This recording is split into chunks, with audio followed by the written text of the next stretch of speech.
and welcome to another Results Rules OK podcast in the series. Joining me today is a good friend, colleague of mine, as everybody is, a very interesting, unusual person who is he is an accountant or was an accountant, but he'll tell you his full story. And it's Dirk Sanden. So, Dirk, welcome to the call. Good morning, David. Thanks for having me. It's a pleasure. It's a pleasure. Beautiful, sunny, blue sky, sunshine, spring day in France and also in Luxembourg too. It's also Luxembourg. Absolutely perfect weather, so we can start the day with good energy. Exactly. It's too nice. We should be outside doing this, not inside, really, but still. And as I'm saying to people on the podcast, at this particular time of year, we're not allowed to talk about Brexit. Okay, no comments on Brexit. We'll keep us. Yeah, no, It's a taboo no, subject. I fully agree. I fully agree. So, for those people who maybe haven't heard of Dirk Sanden or the Enlightened Accountant, Dirk, just kick us off. Who's Dirk Sanden? Tell us a bit about yourself. Yeah, that very very quick one. I mean, you said it already. I'm Dirk Sanden. You said I'm an accountant. In the meantime, in the last couple of years, I let's say developed in more into the person of being the enlightened accountant. Uh-huh. I actually even founded my own project, which is called Your Lighthouse Journey. Uh-huh. And for since I would say 3-4 years now, I'm really actively in studying actually the let's call it value-based living. Hmm. And that value based, that I take it, that's not just a financial value, I take it.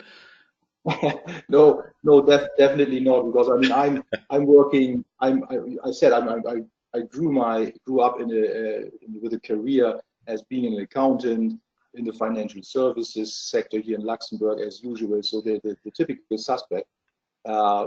Working also now as a relationship manager in business development. So that's all good stuff. And in that respect, I'm talking also about or dealing with financial values. But Hmm. when I'm talking about being the student of value-based living, the value here has a different meaning. And this is actually, I found out over the years that when you want to live a joyful, fulfilled life, actually has a lot to do with values in terms of getting clarity about yourself, and values in terms of being honest to yourself and to the Hmm. people that are surrounding you, being transparent, and building trustful relationships. So this is more the meaning of value in this case. Excellent. Good to know. It's reassuring. Thank you.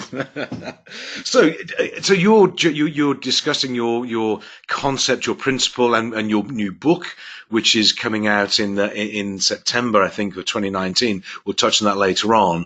Yeah. You discuss your lighthouse journey. So, how did you get here? I mean, to go from as you say, of sort of becoming or training to be an accountant to now having a podcast talking about your lighthouse journey.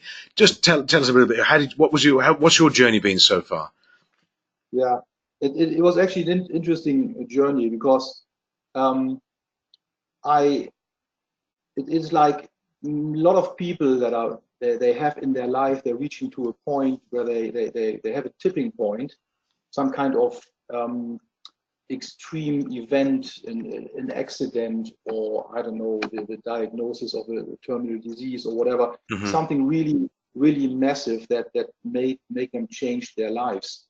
Actually, my story is slightly different because if I can say so, I didn't have this one tipping point, this one wake up call. For me, it is a more a wake up period, Hmm. and especially in the last, let's say, 5 to 7 years, I always had a kind of this little voice in the back of my mind that told me that I'm doing something that is probably not what I'm supposed to do, something that is maybe not serving the deeper purpose. Hmm. Um, but I didn't really. The voice was not very loud, and I couldn't also really understand the voice Hmm. until a certain moment where I start listening a bit closer to that voice, start also studying a little bit and asking first of all myself some critical questions. I mean, these basic questions is okay. Now you work for, let's say, 40, 45. You're living for 40, 45 years. You're working for 20 years. So what's in it for you now? And it was for me. It was for me like the moment when I was born. It felt like at one point that I've signed a kind of contract with the society. And the contract goes a little bit like this. It states like if Dirk Sanden is doing certain things and playing according to the rules of the society, which are explained in detail in paragraph 1, the society grants and rewards it with success, which is more explained in paragraph 2. Yeah. And then you go through that contract and you see, okay, what is it what I have to do to be successful? And then you see, yeah, well, you have to apply the rules of the society. You have to study. You have to get your MBA or whatever other so is necessary. Then you start your first job in one of the big four or a big law firm, and you're working your way up and you're working hard. So, and if you do all this, then you will be successful. Means successful in the term, of course, you get your good salary package, your pension package, you have your car allowance, you can afford to buy you a nice car, maybe even a nice motorbike, what I did, and you buy a house, you build your family, and this is what we all do, correct? Yeah. Until the moment I was sitting there and I was kind of rereading this contract again, I say, well, it's interesting. No one is in breach in that contract. I delivered and I apply the rules of the society, and the society delivered. Yes. Delivered in terms of how is success defined? Well, success in this contract is only defined based on, let's say, financial measures. Yes. Okay. Yeah. And that's why this I didn't even miss some words in the small print of this contract. No, it was just like this. So both parties delivered. The contract was fulfilled, and still I felt something that there's a vacuum. Here's something missing. Interesting, because this contract that we all get given or handed to us, we don't have much of a hand in writing it the first time round, do we? Yeah, that's exactly my point. Somehow we are all unconsciously signing up for this contract. Yes. And there's only a few people that are, let's say, getting their head around the different paragraphs and how this contract actually should be written. Yes. Instead, we normally apply. We just get a contract and we think, oh, that looks pretty cool. I think if I do this, then I'm earning quite a lot of money and I can afford a lot of things. Yes. And of course, and this is what that's the equation that we normally have. We say, well, if I have a lot of money, which also means that I can afford a lot of things, and which means also that I will live a happy life. Exactly. I think it is quite interesting that things equal happiness is part of the standard equation, and I think as you said, for a lot of us, a number of people out there, they get to there's a magic age, I think, and it's around about 40-ish, I think, in my experience, where we sort of realise that things don't equal happiness necessarily, they don't, and that's when you start, as you did, I think, you read the small print in the contract and make some changes, perhaps. Yeah, exactly. I mean, that's actually the idea of the project, your Lighthouse Journey. That I worked myself through that whole idea of how to live a value-based life. How do what are the ingredients of living a happy and fulfilled life? Sure. And that project is actually about that. By the end, I actually took this contract, I mean the old contract, which I call now the obsolete contract, Yeah. I rewrote that contract for myself the way I want to have it written, and since then I'm living my life on my own terms, and that is Yes. a completely different perspective, because you're no longer a kind of victim of something that comes from outside. Instead, you're living your life based on what actually comes from inside, from yourself. Hmm. You connect to what really drives you. So, and just if you could, just very, 'cause I think this is a fabulous story. I know you told it to me a couple of times. I think it was when you were sort of selecting your initial college courses or university courses. How did you become, or what guided you to become an accountant? Just to run through that, I think that's a fabulous little story, if you don't mind. Yeah, that was an interesting one. I mean, I just passed the bachelor degree, so I had to make up my mind. So what are my focus topics now for the master studies? Hmm. And I found myself literally in that huge university building, the big hall, and I was standing there in front of two doors. So on the left side, there was a door for the inscription to become an accountant, Hmm. controlling, the tax matters, audits, all this fancy stuff. All this very exciting, all this exciting stuff. Yes.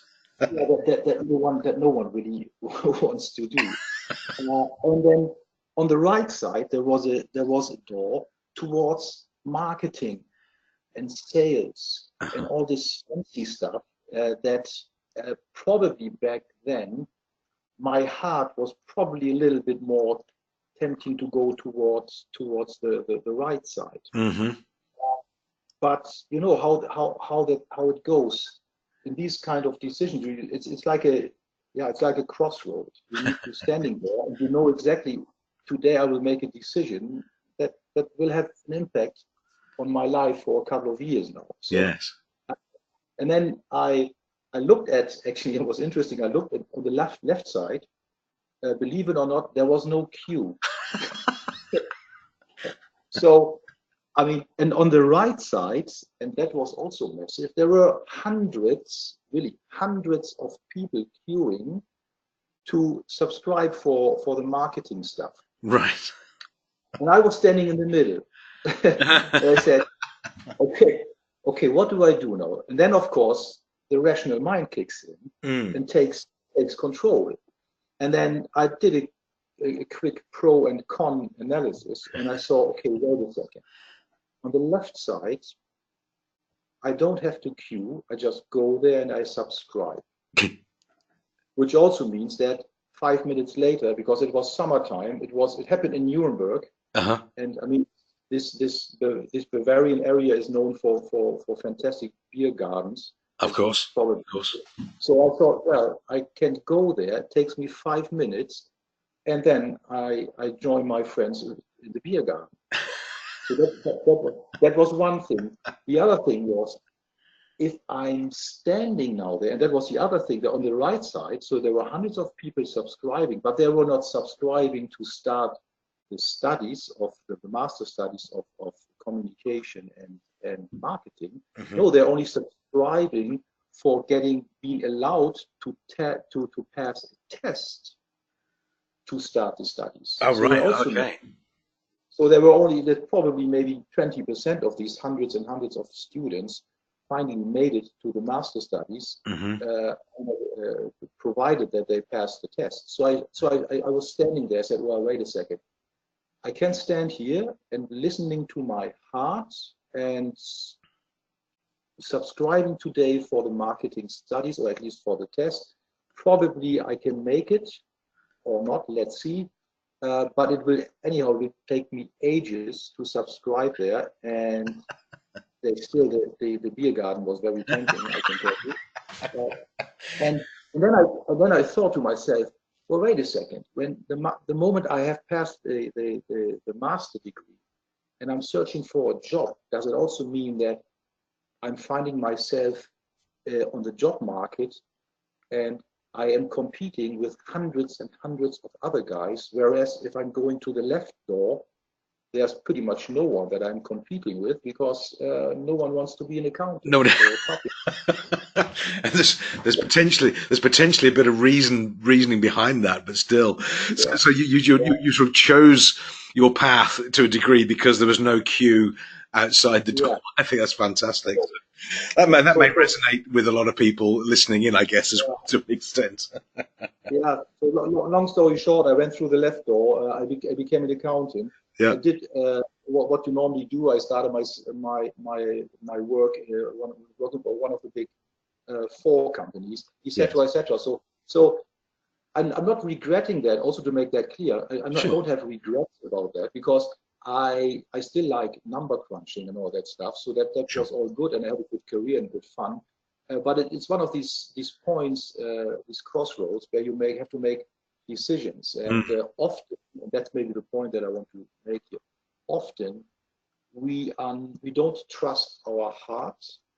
We prefer to trust our brain, Hmm. and it's probably not always the best what comes out of there, or at least Mm. you need to find kind of balance.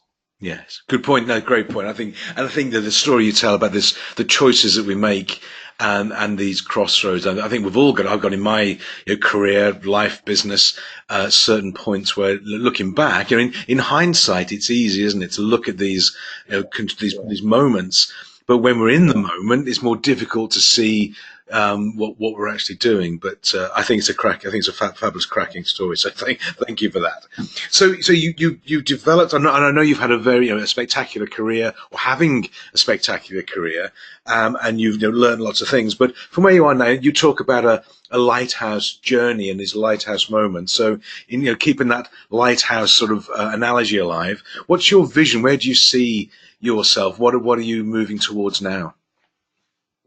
yeah. I mean, that's also part of my journey. That, of course, I needed to get first my head around Mm. why I have my two boots here on the ground. I think it's probably one of these big questions that everybody um, somehow at one point is facing, and need to get clarity, because that helps a lot. So my vision is actually, I'm here on this planet definitely to develop Hmm. and to explore my best self, and I want to live up to this best self on a daily basis. Hmm. But not only that, um, that is of course very important already.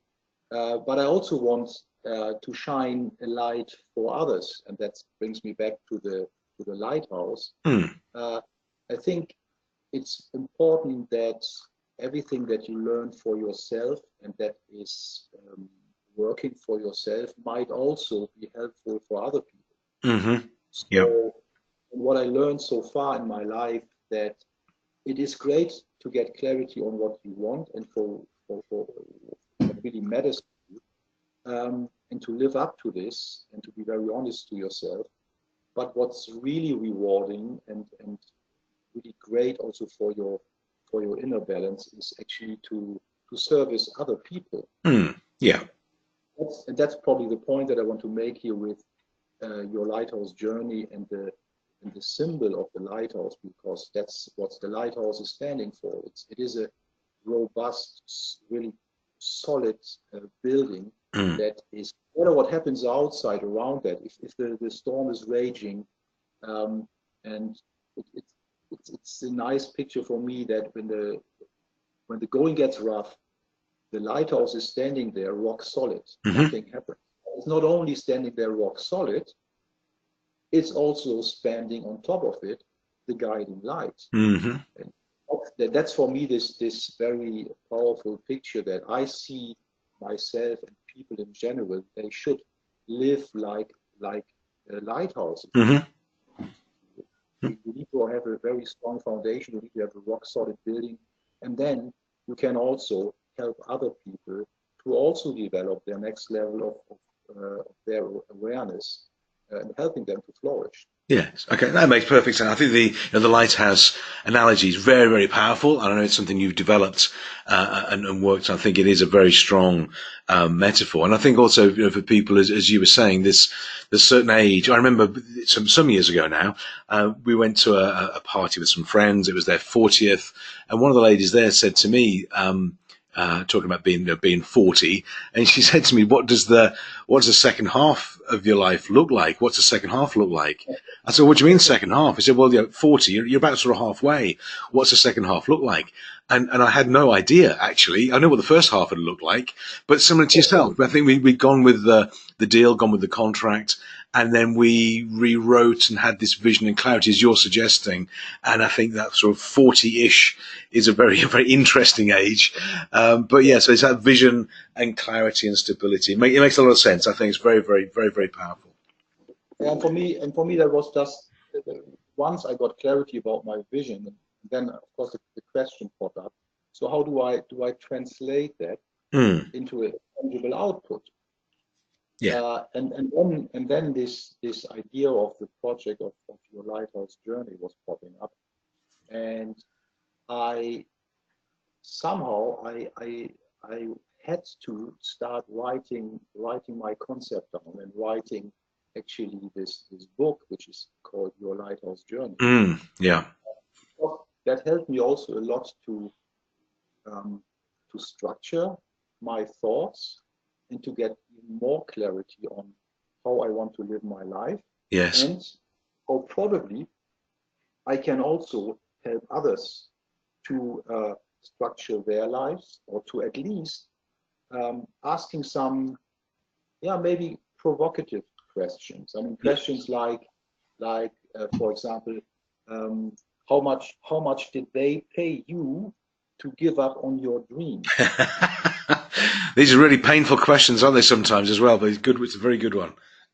Yeah. So, and that is, and this is because I raised these questions myself, and they are painful, or the question itself is probably not so painful, but maybe the answer that you find in there. Yeah. Because that tells you that, okay, I think I need to get out of my comfort zone. It's not. Yes. I need to lift my butt. I need to do something here, because so far I'm probably on the wrong track. Sure. So in your, from joining the short queue to become an accountant, all the way through your career, which has been fabulous career, to where you are now. What's some of the lessons for those people? Hopefully, the thousands listening into the podcast. What lessons have you learned? What are the top things that you've really learned on the journey so far? Yeah. I mean, there are tons of things that I've learned in the meantime. But if you, for the purpose here of this podcast, and maybe giving, let's say, five, my top five. Yeah. If you want, clearly there is one thing that everybody needs to understand, and this is, who are you? I mean, that's probably the most fundamental question. Who are you and what you are standing for? Because you need to get clarity about that to live an authentic life. It's interesting. I mean, I have a fabulous career, and what I said, I'm not regretting anything, because everything that I went through led me by the end to where I am today and who I am today. So that's why it's all falling into places. But what I learned, especially during my professional career, is that back then I thought I need to, let's say, have I have two personalities. I have Dirk in private life, and I have, let's say, the role to play in my professional life. So when I entered in the morning to the office, I entered the office, I put my manager mask on. Interesting. Yeah. And I was acting like Dirk, the manager. Yeah. And when I left in the evening at the office, I put the mask down, and then I was the private Dirk. And I thought that was absolutely necessary. I was deeply convinced that that's the only way you can play the game. Yes, that's what the rule. That's what the contract says. Yeah, exactly. That's what the contract states. And then I understood that at one point when the voice in the back of my mind was getting louder. Step by step, I understood that this is complete nonsense. It doesn't make sense. It is like it's like living the life of Dr. Jekyll and Mr. Hyde. Yes. But instead of killing people in the night, you are actually killing yourself all day long. And that's Interesting. something that Yes. I really couldn't. Now in hindsight, what you said, it's obvious. I mean, you can Mm. only be yourself. You can only be one person. Or as Oscar Wilde, I think he said it very nicely or wisely. He said, "Be yourself. Everyone else is already taken." And Yes. Yes. I mean, it's a bit of a funny way, but if you think about it, you say, yeah, true. I mean, it's me. I have the responsibility to live up to myself. I can't constantly compare myself with others, or even worse, try to copy other people. It's simply not possible. You Sure. need to you need to go into a kind of inner journey, find yourself. Who are you? What are you standing for? And Yeah. if you have clarity around that, then life is so much easier. It's so much easier because you are out of the sudden you're just Dirk Yes. or Yeah. David. This is what it is, and then you're not in stress anymore because no matter where you are, you are always yourself.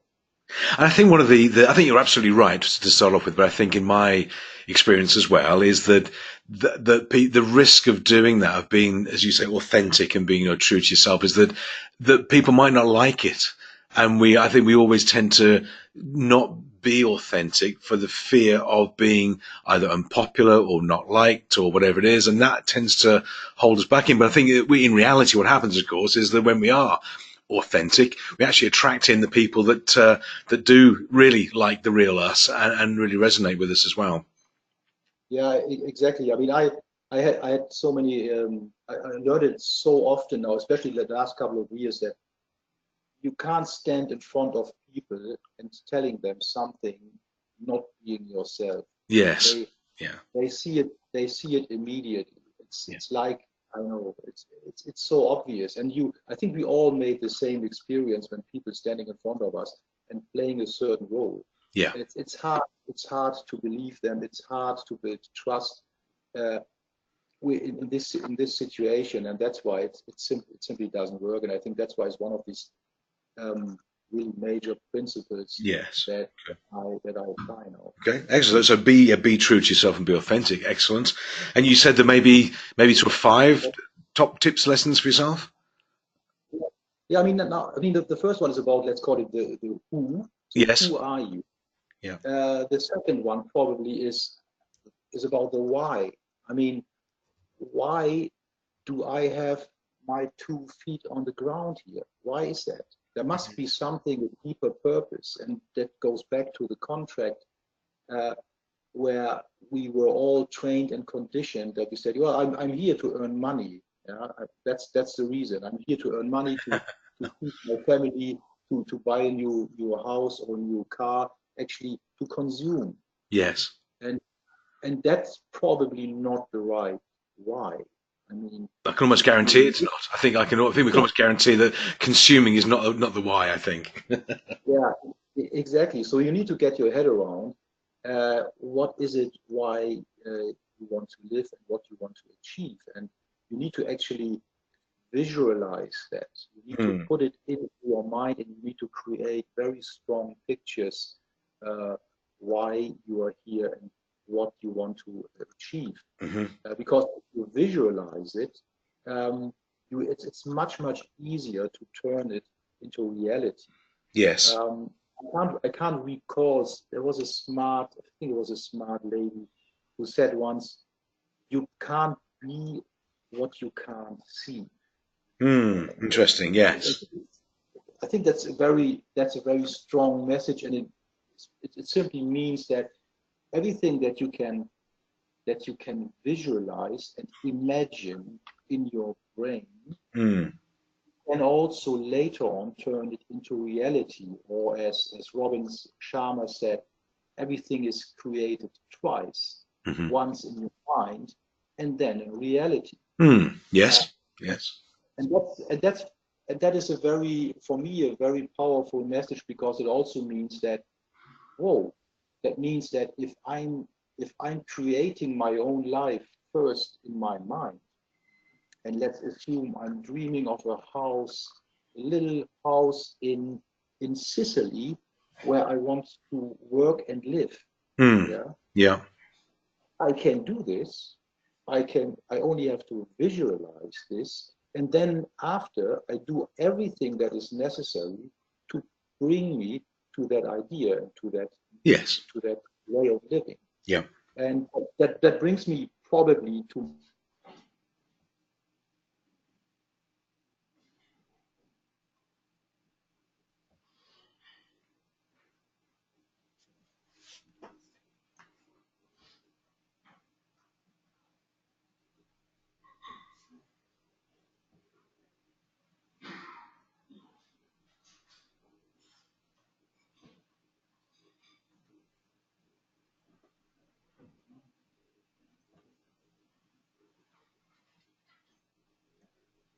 powerful, because if you think about the first one, where I said, the second one, where I said, you need to visualize your life, and you need to create your life first in your mind, which Mm. also means that together with the principle of the free will, you can think and you can create in your mind whatever you want. Yes. There is no boundaries, there is no limitation. The only limitation is what you allow other people to put in your minds, Hmm. and that's why normally we are we have so many limited beliefs, because we are listening too often to other people, or we are trying to copy Mm. too often people, which brings me back to the point number one, to live an authentic life. So Yeah. if you know what you're standing for, and you live up to it, and you're creating um, the respective thoughts in your mind, you can actually achieve no matter what you want. So Mm. to bring it, to put it in I always like this example when it comes to the free will and to master your thoughts, is I I know many people, and I was also the same. It's like you're sitting in your own car in the back seat, and you're complaining about the direction where the car goes. It doesn't work, does it? It just doesn't work. It simply doesn't work exactly. So, but this is the way how we normally live our lives, Mm. because that is so much easier. It's easier to blame other people for things that are going wrong in your life. Why?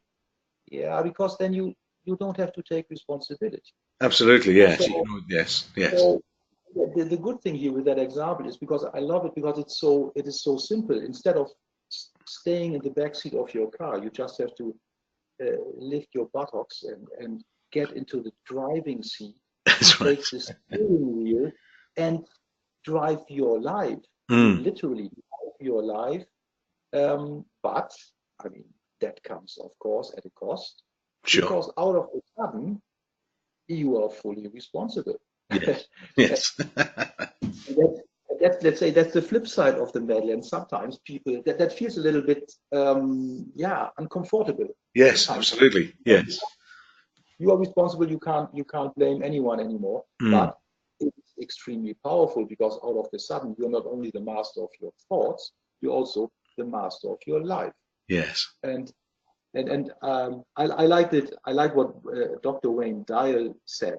He put it in a very profound sentence. He just said, if you change the way you look at things, the way you look at if you change the way you look at things, the things you look at change. Yeah, yeah, absolutely. Yes, and it's absolutely, but it's true, isn't it? That sort of perspective, I guess, is that it does make a huge difference. And it always surprises me, sometimes where people in a given situation will look at it differently and get different takeaways from it. And I think it does depend, as you say, on everything you've been talking about. It is perspective, it's the choices we make, and perceptions we have as well. So very powerful, very powerful.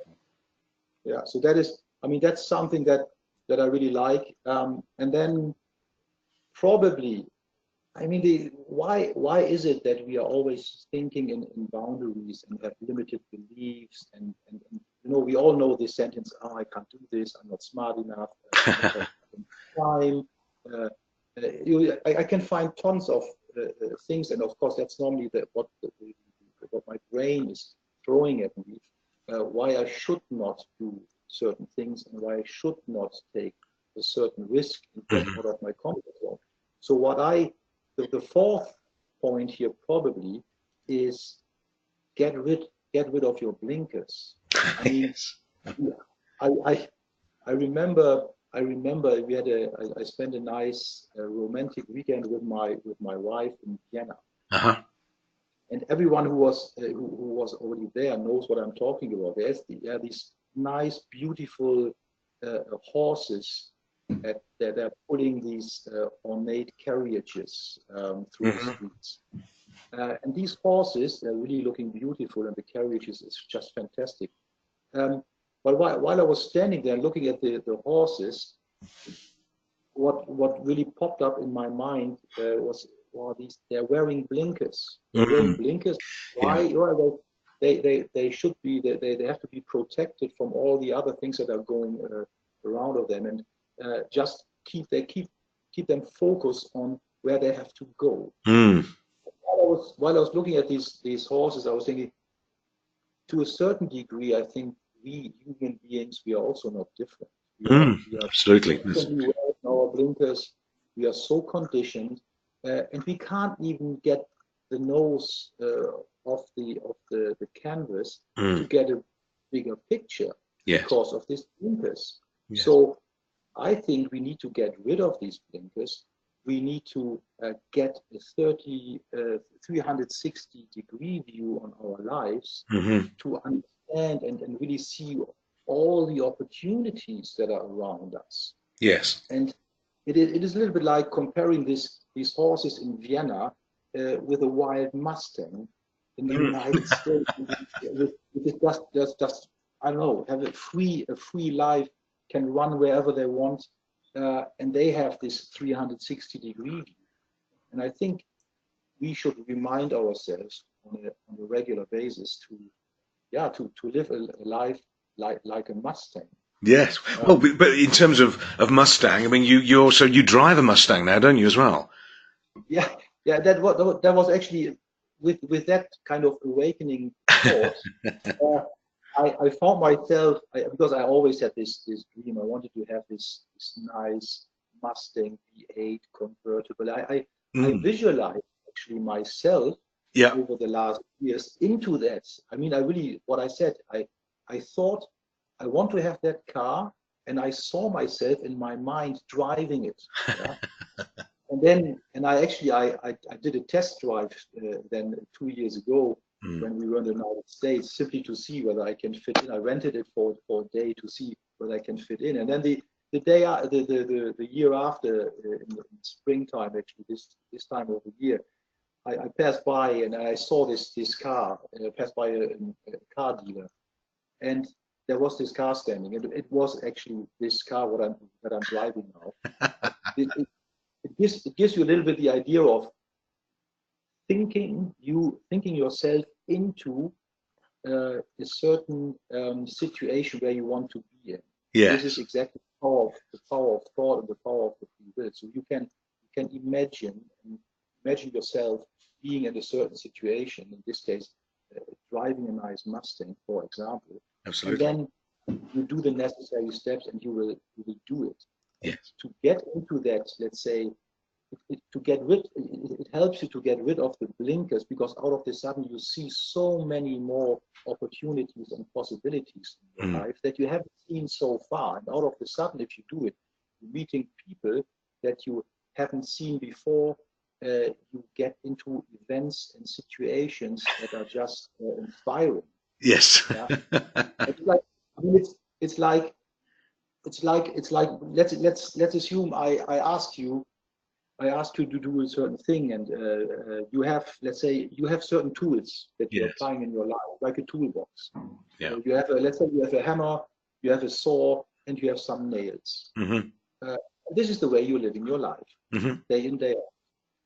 But when you are opening yourself, you think maybe, but I want to drill a hole. Actually, I need a hole because I want to fix something at the wall. Then you're looking at the toolbox and say, well, I have a hammer, I have a saw and nail, but I don't have a drill.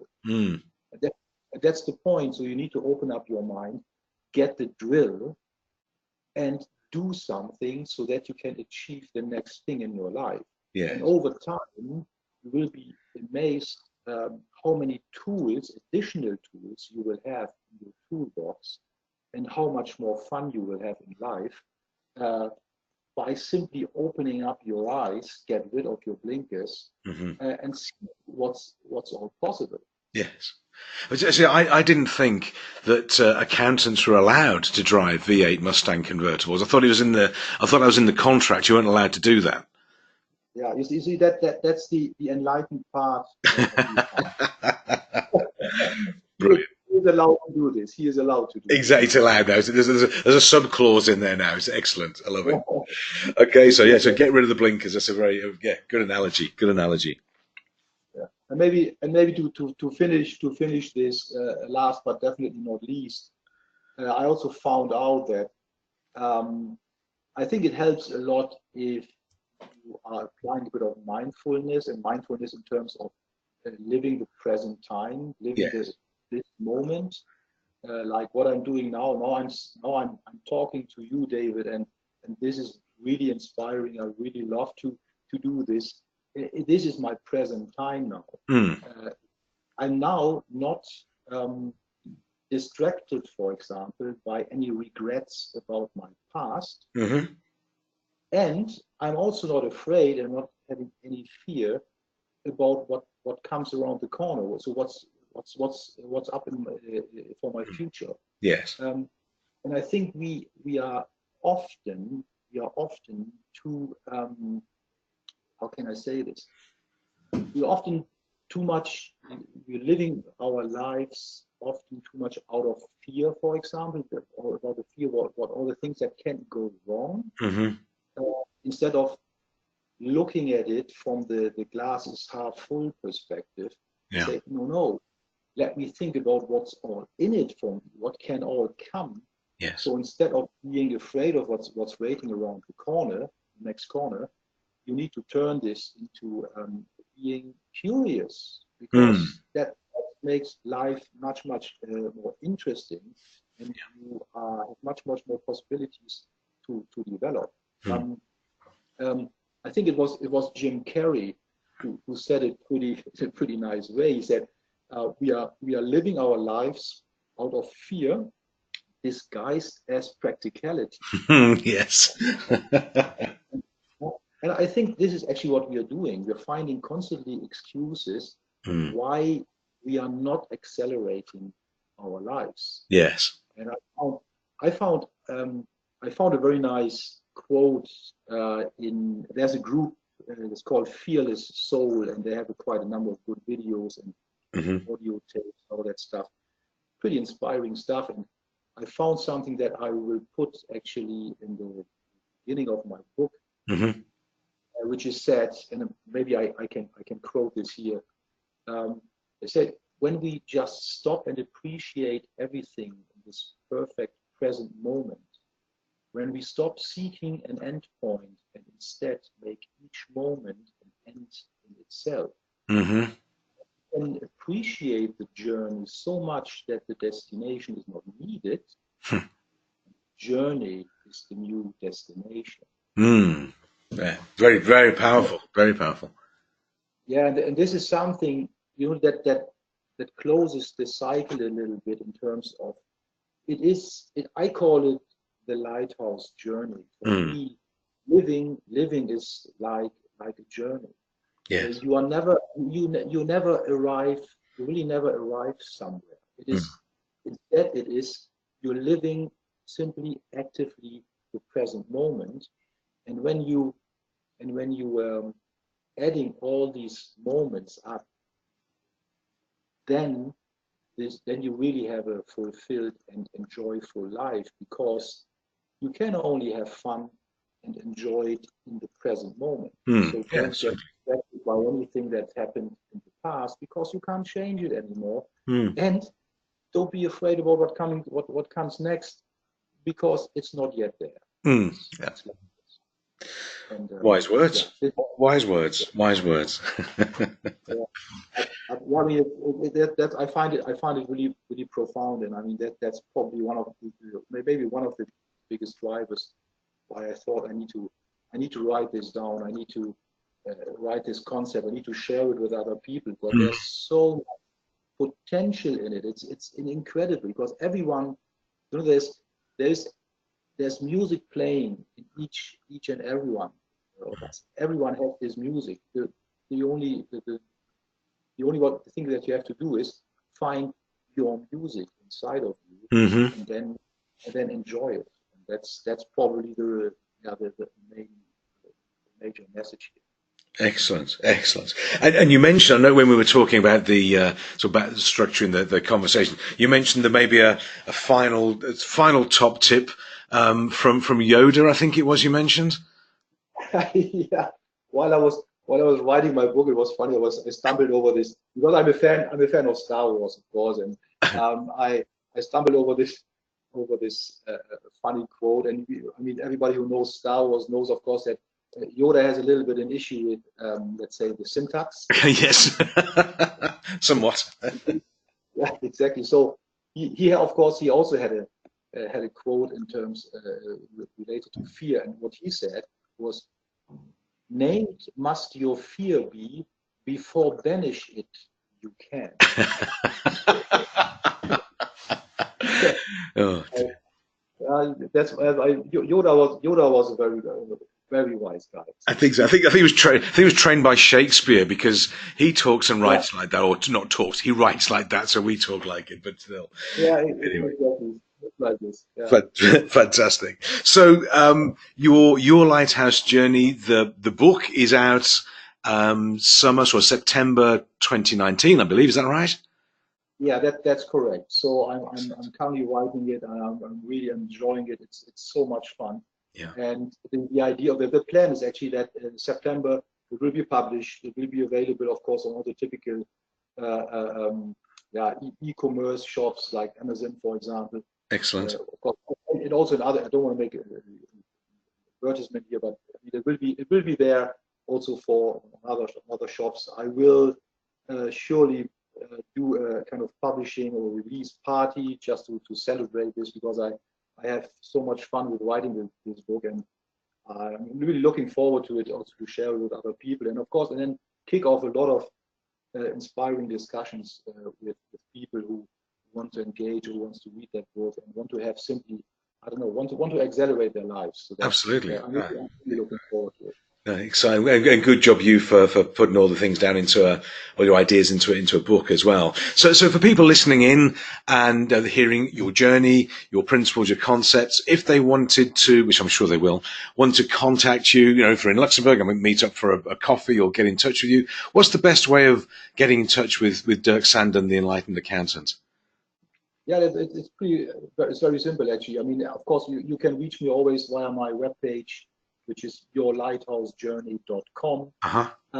You can drop me an email via dirk.sanden@yourlighthousejourney.com. Excellent. The probably more easy way is via LinkedIn or the German network Xing. There you can just search for Dirk Sanden. You will immediately find me.